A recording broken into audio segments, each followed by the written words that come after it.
12 heures juste à Kinshasa, 1 heure de plus à l'est de la République démocratique du Congo. C'est l'heure de vous informer sur HV Télévision.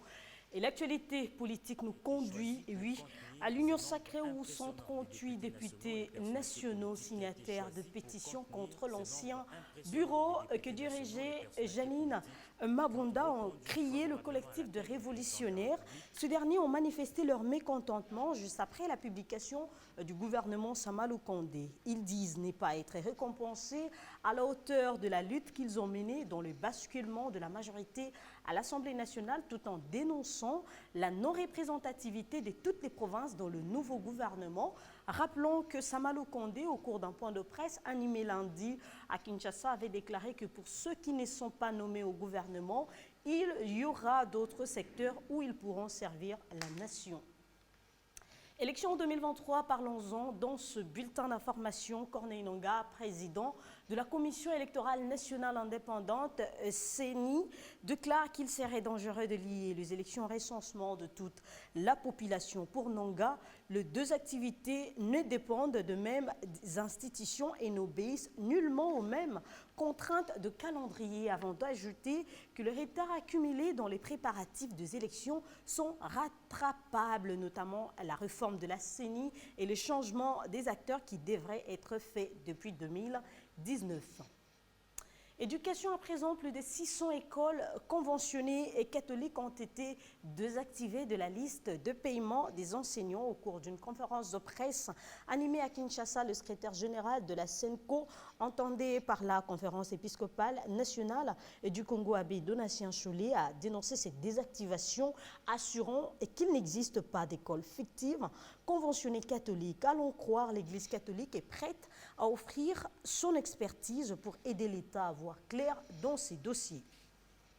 Rendons-nous à présent au Katanga où un policier a été tué suite à une nouvelle incursion des Bakata Katanga à Lubumbashi. Le policier a été victime de l'opération des présumés insurgés Bakata Katanga dans la nuit de mercredi à jeudi au poste des campements appelé de son maison. La police renseigne avoir mis la main sur un de ses assaillants qui a blessé grièvement un autre policier. Il faut rappeler que ces incursions sont devenues régulières puisqu'au mois de février dernier, 11 personnes ont perdu la vie, toujours à Lubumbashi, suite à l'assaut des assaillants.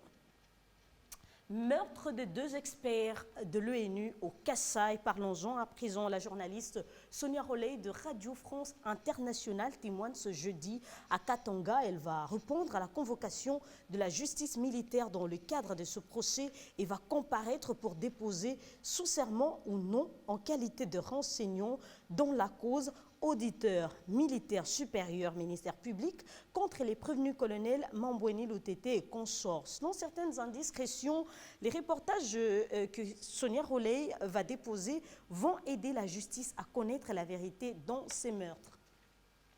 1,7 million, nous parlons bien évidemment de la Covid-19. De doses de vaccins contre la Covid-19 sont déjà disponibles. Vous le savez, pour la campagne qui va donc commencer lundi. Pendant ces temps, les autorités sanitaires de la province du Sud Kivu appellent la population à se préparer pour recevoir le vaccin AstraZeneca contre la Covid-19. La division provinciale de la santé du Sud Kivu assure cependant que ce vaccin n'est pas obligatoire. Selon le docteur Claude Baïziré, chargé de communication à la division provinciale de la santé au Sud Kivu, les enfants de moins de 18 ans ne sont pas concernés par cette vaccination, mais parmi les personnes concernés, il y a le personnel médical de personnes âgées de plus de 55 ans et les personnes sociaux qui sont en contact permanent avec la masse. Selon lui, le Sud Kivu a été aligné aussi parmi les provinces qui doivent vacciner au premier tour. Donc, c'est pour dire que la population cible du Sud Kivu doit déjà se préparer pour recevoir ce vaccin.